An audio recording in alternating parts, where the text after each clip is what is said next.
And good evening on this Monday. Welcome to our University of Dubuque football show. After the Spartans have played their first game of the season, head coach Ryan Myrie getting ready to join me here in just a moment. And we're going to talk about the Spartans' first game out of the gate. A tough loss at Wisconsin Stout this past Saturday.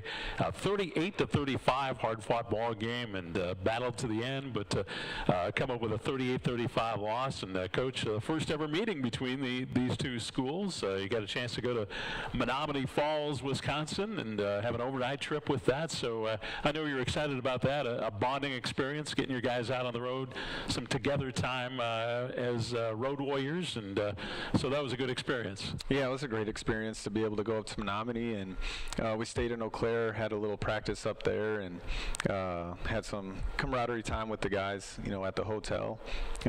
Did some pre-game type stuff, go over some game previews, and then also just kind of hang out together, share with each other, and talk about, we have a word of the week each week, and last week was trust, so we had guys kind of talk about those things. So it was a really good experience for those guys, and we had a lot of new faces, so that was their first ever college experience, but also a trip with that too. So that was a lot of fun for those guys to kind of just introduce them to our program and how we do things on the road. As we mentioned, tough loss to Wisconsin Stout. You knew it was going to be a formidable opponent coming off a great season a year ago where they were very close to a WIAC championship after not picked to do anything, and this year some weapons back from that team. So going in, you knew it was going to be a difficult challenge. Yeah, I mean, they're a great football program. Every year they've been kind of in the thick of things. You look over the last couple of years, although maybe their season ends in 500, in terms of win-losses, but every game seems to be a one-score game, and they're battle-tested.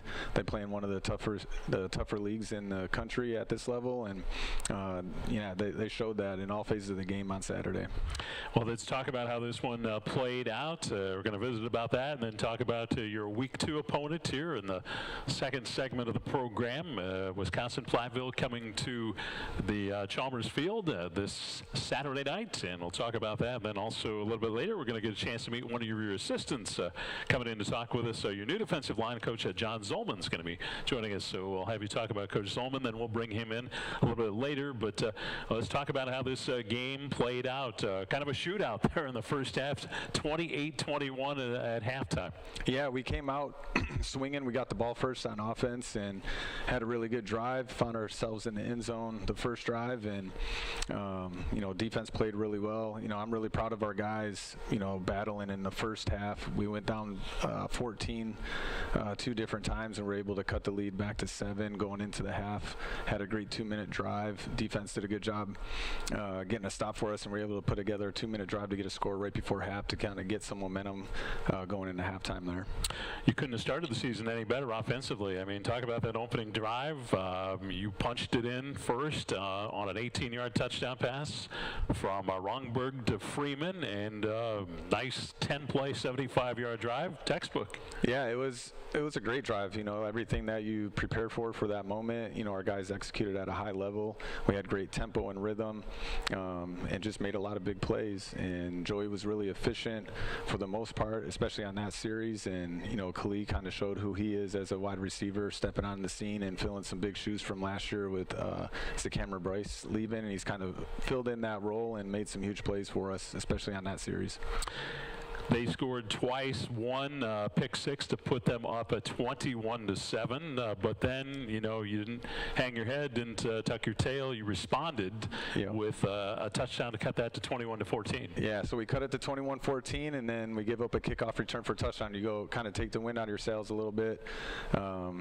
We did a good job responding, though, and then we were able to get another score going into halftime to make it 28-21. And, we're feeling pretty good about things. We shot ourselves in the foot 2 times there. We gave them 14 points.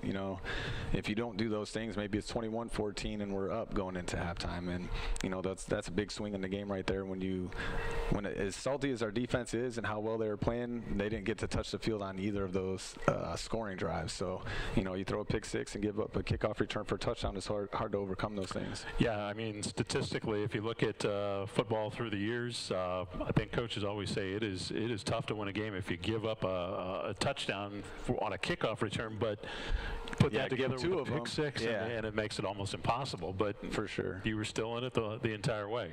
Yeah, that's why I'm really proud of our guys with how they battled. It was awesome to hear our guys on the sideline. That's the best I've been around since I can really remember. Like, they were fully engaged, never out of it. It didn't matter what the score was. Like, they were fully activated. I was really proud of our guys and how they responded and the way they approached the game. You know, third quarter rolled around, Stout with a field goal, and then a quick touchdown drive you cut it to 3 points with an interception return for a touchdown of your own. Yeah, Caden Stimmel did a great job. We had a great job by our corner out there, made a great play and kind of created some deflection there, and then Stimmy was able to come up with the football and return it, and it was just phenomenal defense all day, really, for the most part, and to get that score back, that really kind of changed the tide a little bit, and then we just weren't able to hang on. Yeah, you had to feel pretty good. You battled adversity like that. You're down after the opening drive and you scored, you were ahead, but you were up 35-31 at that point. So what was Stout able to do to overcome that? Yeah, you know, we went up 35-31, had a chance to go up 38-31. We missed a field goal. We had a pretty good drive to get down tight, and we had a holding penalty that kind of pushed us back. We kind of inched back in and got ourselves in a position where we could at least kick a field goal. We just missed it. It was actually a really good kick. You know, we have a lot of young guys that are in those specialist positions, and I thought they did really well. You know, Brady Buchman punting did a phenomenal job, and then Pato, you know, he came out to kick the field goal. He had a great kick. He just missed it left, and it was unfortunate. And then we ended up going back. They muffed a snap on a punt. We had great field position, and unfortunately weren't able to execute. I think we got the ball at about their 40-yard line, and we didn't execute. That was, to me, one of the most critical possessions in the game when you get a short field and you're down by 3 and you have a chance to kind of stick it to them late in the game, and we weren't able to do that. As you talked about, your defense played salty the entire ball game, holding Stout to just 10 points after halftime. What were some of the adjustments that were able to be made that limited Stout's ability to move the ball? I think when I look at it, it's not so much the scheme, it's how our guys are playing. Like, they are relentless to the football. We had a lot of good, like, reactionary type plays where our guys are chasing down the ball. We had defensive linemen retracing and making tackles that maybe it would have been a 15-yard gain, but they stopped it for a 5 or 6-yard gain. And when you have guys that are playing football that way, you know, it almost doesn't really matter what you're doing. Like, they're just relentless, and they pursue the football really well and play really hard. Taking a look at just some of the stats, 371 yards of offense on your side, Stout 367, so, you know, a tight ball game that way, but it sounds like you, as we just talked about, second half, you really limited their ability to move the football. Third down, that was a tough down for both teams, but 2 of 12 on that for the Spartans. And I know we talked before we went on here, that's something that has to get better. Yeah, we got to get better at that. And, you know, we didn't have a bunch of third and longs. We had some that were intermediate to short, and we didn't capitalize on those. And, you know, I want to strive, and our offense should strive. We should be in that 50% world, and we had an opportunity to do that in the game, and, you know, we didn't execute at a high enough level to do that. You know, if you're able to do those things, you can sustain drives. Gives you a better chance to score, but it also helps the defense out too and creates momentum that way. So that's definitely got to be a focus area for us going into the Platteville game, and we're going to put a lot of attention to that. 4-3 on the turnover battle, and we mentioned both teams scored directly off of turnovers, so those are tough to overcome, and you get the ball back, you know, on a few more of those, and who knows what happens. Yeah, we had 4 interceptions that we threw, and again, you know, he's learning still. You know, he's sophomore and hasn't had many starts. First game of the season against a really tough opponent. They were able to get a decent amount of pressure and stuff, and, you know, we just made some bad decisions at times, and, you know, he also responded, though, which was really cool to see. Like, every time maybe a mistake happened, you know, there's some quarterbacks, especially at his age, that they would crumble in those situations or scenarios, and he just kept coming back. Like, he's tough as nails, and, you know, it was fun to, and I'm proud to watch, like, how he's operated through all of that, because I've seen it go the other way too, where you kind of make one of those mistakes or 2 of those mistakes, and then when it turns into 3 and 4, guys just kind of crumble, and he definitely didn't do that. Yeah, he was 26 of 44, 306 yards, 4 touchdowns, and a couple of targets with over 100 yards receiving. Blake Heffron with 108 yards on 10 catches, 128 yards for Callie Freeman and those 3 touchdowns, and overall 8 different guys. So he targeted a lot of different receivers. Yeah, you know, and that's where we're very fortunate. We got a lot of depth in the skill room, and we want to utilize as much talent as we can, and hopefully we'll continue to grow that as the season progresses. And you know what helps that is if you are efficient on third downs, you can get more plays, and when we sustain drives, you can get more guys involved and try to, you know, utilize their attributes. And I think that puts more pressure on the defense too, because they got to try to prepare for all of that. You had 306 yards through the air, just 65 net yards on the ground. Is that something that you want to see improvement in, obviously, going forward? Would love to see improvement in that. You know, again, that helps out all phases of the game, and it helps out with the passing game too. You know, you don't have to put as much pressure on the quarterback or the receivers. It kind of opens things up for them if you can have more of a balanced attack. And so we definitely are going to keep working to improve that. And some of it is schematic things, and those are things as coaches will address so we can continue to improve in that area. On the special teams side of the ball, I think you mentioned it earlier, you know, the punt game, Brady Buchanan, 3 punts, as long as 44, but he put 2 inside the 20 for you, and that's big when your punter can flip the field. Yeah, I mean, in comparison to where we were at last year, you know, as a freshman going into your first game, we had our long snapper and our punter were both true freshmen, and to be in a game, you know, at your first year of college football and being in those critical positions, I thought they did a great job. And there was one actually that Brady, it kind of got rainy in the third, fourth quarter. He dropped a snap and didn't panic. You know, some guys will do that and they panic and the ball ends up on the ground. He got it back up, kicked through a contested kick. Guy took him out, actually hit the ball, and he still booted it. I think it had to go at least 35, 40 yards. Wow, impressive. Let's flip sides of the ball, the defensive side. Talk about that a little bit more. Davian Flentroy, 10 total tackles for you, and you talked about Caden Steimel with that pick 6. Flentroy also with an interception for you, and those guys both with double-digit tackles. Yeah, you know, we kind of talked about this on the show last week. We're going to have a lot of new faces out there, and, you know, first starts, you know, Day did a phenomenal job, you know, obviously pursuing to the football, making a lot of plays that way, but had a huge pick for us to kind of get us some momentum. Stimmy, he was all over the field. He made a bunch of big plays, had the pick 6. You know, Jacob Garlick had his first start in college and did a great job, and he's been dinged up over the years and had injuries, and he was able to, you know, respond really well, kind of held things down the middle. Mike Westbrooks, like, did a phenomenal job off the edge for us and playing in different roles, kind of, you know, sometimes he's in space, sometimes he's at the line. He's doing a lot of different things for us and did an outstanding job. Josiah Perez, Nick Theliker, all those guys had, you know, really good games. I thought our coverage was outstanding.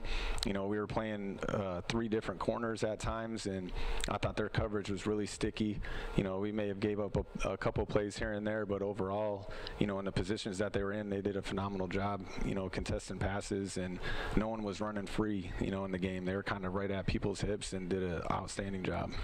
Tough loss, 38-35 for the second straight year. You go down to the wire with a quality opponent, and Wisconsin's coming up just a little bit short. What other takeaways from this game are you thinking about as you close the book on game number 1 of the season? You know, I think the biggest thing is just I believe that we have a really good football team right now, and the thing that separated us from being really good to really great is fixing those critical errors that we had. And if we do a good job of fixing those and correcting some things in our special teams, getting the right guys in the right positions, and I think we have a really good shot at being a great football team. And so that's our focus, clean up the things that we can clean up. I believe they were all correctable errors that we made, and that's going to be our focus going into week 2. And week 2, we're here. It'll be the first game here at Chalmers Field against a quality opponent again in the University of Wisconsin-Platteville, the Pioneers, as the only nighttime kickoff this season for the Spartans during the regular season. So it'll be under the lights here at Chalmers Field on a Saturday night at 6 o'clock. We'll delve into that ball game a little bit more, and then we'll have our assistant coach spotlight in just a little bit. And do want to have a shout-out, Coach, before we go to the break. There's a new dad on campus. Yeah, Alex McCombs. So we're excited for him and his wife. They just welcomed a baby girl into our Spartans family, our little Emerson, and so we're really excited for him and his family. The sports information department, and he and his wife. We just got the announcement. Paul Meisner told us about it. So congratulations to them, and that's awesome. So wanted to make sure we mention that before we leave the program today. We're going to come back and we'll hear more from Coach Myeri when we return on the UD Football Show on udspartans.com.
Back with the University of Dubuque Football Show with head coach Brian Myeri, and in the background we've got Chalmers Field behind us, the University of Dubuque Marching Band working hard on their performance that they'll have on the field this Saturday night as the Spartans open up the season. A home opener against the University of Wisconsin-Platteville in the battle for the bridge, Coach, as you take on the Pioneers. And, that's always exciting to have a trophy game to play for, and we'll have one right here on Saturday night.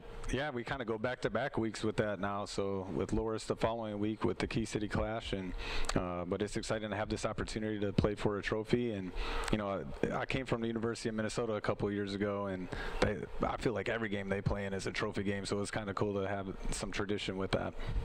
Well, we'll talk about Wisconsin-Platteville here in just a moment, but take us through after the Stout game, injury-wise. Were you sitting pretty good going into this week? Yeah, we feel really good, and it's a great opportunity for us to continue to evaluate our program and where we're at with things, kind of like we talked about with special teams, and just finding the right guys that can fit those roles for us. So we'll continue to do that as the season progresses and as JV games start to pick up, but overall feeling really good coming out of the Stout game, and ready to just start keeping our eyes forward now onto the next week with Platteville. So what happens after Saturday on Sunday and Monday? Take us through what that's like to be a Spartan. Yeah, so today's their off day, so today they're freed up. They kind of just focus on school and take care of themselves, and if they have treatment stuff that they need to do with the athletic trainers, they do that. But yesterday we come right back into things in the morning. They have a workout with Coach Colin, our strength and conditioning staff. We don't want to waste any time, so as soon as the game's over, we come right back to work, and we kind of put that game to rest. And then we have a mental performance coach for our program, and he comes in and works with the guys, kind of talked about the previous game, spends about an hour with them, and kind of go through those things, and then kind of, again, put our eyes forward on the next opportunity. And then next opportunity coming up on Saturday night right here at Chalmers Field as the University of Platteville Pioneers coming in. Coach, they had a pretty easy time with Aurora on Saturday. Aurora was ranked number 22, but Platteville had no problem, 41-0, and I'm sure you were pretty impressed with how they looked against Aurora. Yeah, I mean, they're a phenomenal football program, and they've really built things up there over the last couple of years since Coach Munn's taken over, and they're dangerous in all three phases of the game, so we got to bring our best and do our best best to make it a competitive opportunity for us. And yeah, they handled Aurora. Aurora is obviously a great program as well. We faced them last year. They kind of stifled Aurora's offense, and then offensively they were able to put up over 500 yards and controlled the line of scrimmage, ran the ball really well, but also effective in the air too. So we're going to have our hands full, that's for sure. Yeah, I mean, they were very effective with 309 yards passing, 238 on the ground. They were picked to be second in the WEAC again after winning the conference title a year ago. So I know that was huge for them. Hadn't happened in Platteville for a while. Yeah, I mean, they have a lot of returning pieces. So that, to me, that's an expected thing. When you win the league last year and then you return a good chunk of guys on both sides of the football, I would expect that they should be at the top or one or two for sure. In preparing for this game as opposed to Stout, what differences are there in how you go about preparing for Platteville? Yeah, they present, defensively a lot of different stuff, the way that they do things, a lot of different looks, so it's going to be challenging. From a protection standpoint, run game, setting things up, they move really well. They're explosive on the line of scrimmage with their defensive line, and they move a lot of pieces on the back end in terms of coverage, so they're not like a normal cover, like they just play cover 2, cover 3, or quarters. Like they change things up quite a bit, so the pictures are different for the quarterback, and that makes it really challenging. Offensively, last week it was more quarterback oriented, especially with run game and stuff, and they have a really talented quarterback with Stout, and Platteville's a little bit different in that way. They have a new quarterback that's in place. Their guy last year was phenomenal, one of the best that I've ever gone against, and but the sophomore that has stepped up is really good too. So it's kind of, you don't see that with programs. Sometimes, like when they transition from one to the next guy, maybe there's a drop off, but they definitely didn't have that. He's a different type of player than the guy from last year, but he's just as talented in his own right. So we're gonna have to be able to contain that. Their running back is outstanding. They got a really powerful O-line. That's why they were able to rack up the yards that they did, and their running back is big, physical guy and has enough speed. I think he had a 75-yard touchdown run or something in the game, and so it's not like he's just like a big burly guy that can't move very well. Like, he's got it all. So we're gonna have to be able to contain all those things, and then their weapons at receiver, that's kind of been their thing over the years, is that they've been really strong in the skill area, and that's no different this year. And they got off to a very fast start against Aurora. That's something that you have to be wary of. You can't allow that to happen here Saturday. Yeah, we can't let the gap get too big, so we got to do our best to be efficient in all 3 phases of the game, not give up any freebies. We clean up a lot of our mistakes from week 1 into week 2. We're going to be in really good shape.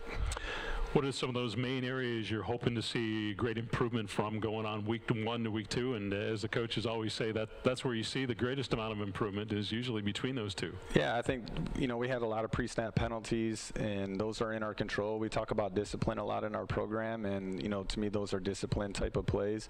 So we'll get those things cleaned up. Offensively, third down, obviously, we got to keep the sticks moving and be efficient in the third down scenarios that we get, and do our best to create third and manageable versus third and long. So we got to be good on first and second down to get us in a better position on those. Take care of the football. We don't need to give anything away to Platteville and give them more opportunities than they're going to get in the game. So we got to do a good job of protecting the football and every drive with the kick, and defensively keep doing what we're doing. Honestly, like they did a really good job week 1. Obviously there's going to be some things that we need to work on there, but for the most part, those guys are playing their butts off, and that's what we want to see. And in special teams, kickoff coverage is probably the glaring thing right now. Again, can't give up any freebies. You got to make them earn it, and I believe that anytime our defense is on the field, we got a shot. So we got to do a better job in that area and finding the right guys that want to be on those teams. To me, like, those are like pride things. It's all about attitude, the effort that you bring, and then you got to be physical, and we got to find guys that want to do those things. 6 o'clock kickoff here on Saturday night as the University of Dubuque Spartans take on the Wisconsin Platteville Pioneers. And I'll be anxious to watch the Spartans for the first time this season. Jim Clore and I will have the call as you can view the broadcast here on udspartans.com.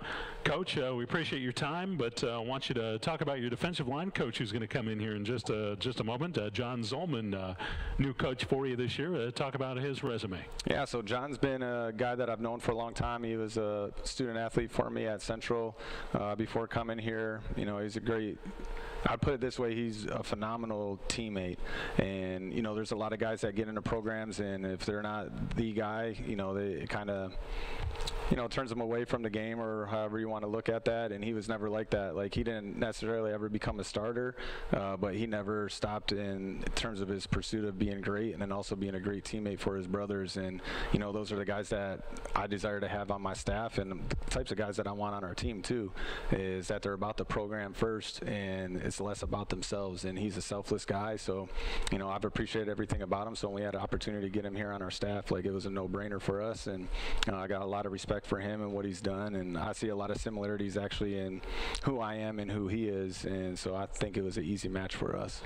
Coach Myeri, thanks a lot for the time. We'll look forward to watching the Spartans Saturday and then talking about it back here next Monday night at 5 in the evening. Good luck to the Spartans. Thank you. Appreciate it, Tim. All right. We'll take a quick break, and assistant coach John Zollman will join us on the program. This is the UD Football Show with head coach Ryan Myeri. We'll come back in just a moment.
Football Show here on udspartans.com, and we're also on the University of Dubuque's YouTube channel. And right now we've got our assistant coach spotlight for this evening, John Zollman, the new coach on the Spartan staff for the defensive line, joining us.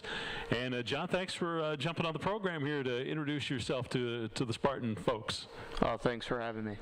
Well, let's talk a little bit about your resume. First of all, you are not unfamiliar with the American Rivers Conference, as Coach Myeri just pointed out. Played at Central, also coached with Nebraska Wesleyan for a time. Yeah, so originally I grew up in Knoxville, Iowa, so about 15 minutes away from Pella. You know, wanted to stay close to home. Got lucky enough to be a part of a program and play for Coach Myeri. And then, you know, I went into school, wanted to be a doctor, actually. So I was doing pre-med, doing this. Chemistry kind of kicked my butt a little bit. I'm like, okay, maybe this isn't for me. Then I started to think, what did I want to do? Who inspired me? And coaches like Coach Myeri made me want to get into coaching and kind of help develop young men. So that kind of helped push me to want to pursue that, and I got lucky enough for my first job to be the D-line coach at Nebraska Wesleyan.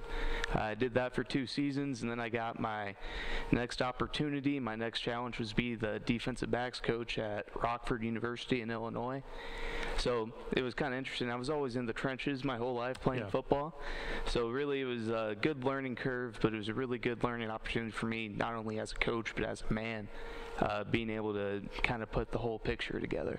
I was kind of looking at the resume of the teams that you coached for, and Rockford, you had to be pretty proud of some of the improvements, especially on the defensive side of the ball that they saw while you were there. Yeah, absolutely. I mean, the kids played their butts off. I really appreciated that about them. They really bought into what we were trying to do. I mean, wasn't the greatest record we wanted, but we lost 2 games in OT and another game by a score. So it was like they're battling, and historically that was always kind of a struggle. But I was really appreciative of the work that the kids did. Sounds like it was a pretty easy sell to come here to the University of Dubuque then when Coach Meyer gave you the call? Yeah, I mean, the kids were the hardest thing to leave. Like I said, they were phenomenal. Yeah. But my girlfriend, she went to co-college. She lived in Cedar Rapids. She now lives with me in Dubuque. Shout out to Jaden. But yeah, we were looking to move closer to Iowa, and being able to coach for Coach Meyer has been an awesome experience. Well, let's talk about your University of Dubuque defensive line here. Introduce us to some of the key players up front there, and just talk about where their strengths are. Yeah, I love the whole room. We got a lot of great pieces. Coach Meyer mentioned a couple of them earlier.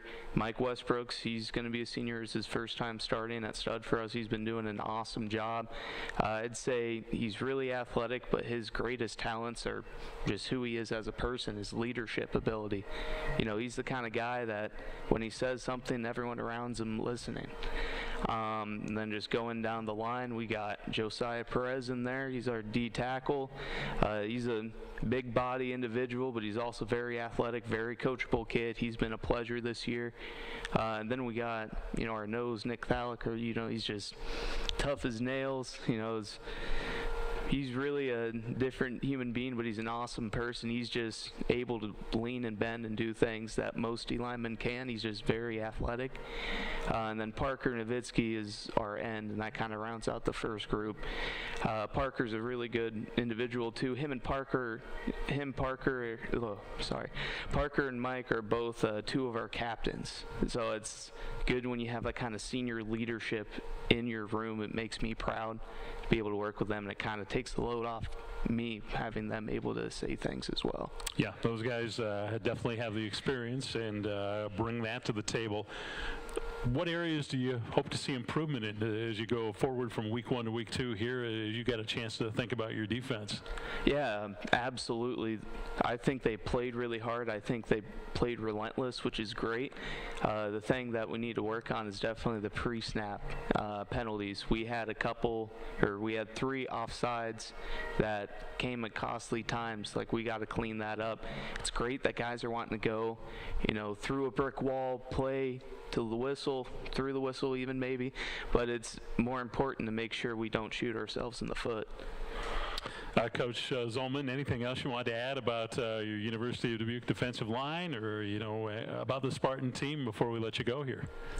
I've been really happy with my time here and just seeing how everyone's grown. Everyone on the D line has different skill sets, and you see that in our guys, our starters, our rotators. Like, everyone's good at different things, and that makes them, I feel like it makes them more lethal for an offensive lineman, being that I played offensive line. Like, because if you see a guy who's a big power rusher, you're like, okay, I'm picking up his tendencies. Then you see a guy who's a little more finesse, you're like, okay, well, he just got me on that one, let me try and figure it out. I just think it's a really good balance, and I think the team culture and chemistry has really been something awesome.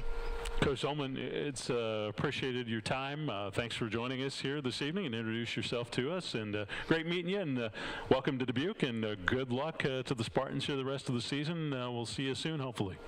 Thank you. Appreciate it. All right. You bet. John Zollman, new defensive line coach here at the University of Dubuque. And that's going to wrap up our University of Dubuque football show here for this week. Again, the Spartans play the Platteville Pioneers coming up on Saturday night under the lights. If you can't be here, hope you can, but we'll have the game for you to view at udspartans.com and also on the YouTube channel, and then be back here next Monday evening at 6 o'clock for another UD football show with head coach Ryan Myrie. So for the UD football show, I'm Tim Larry. Have a great rest of your week.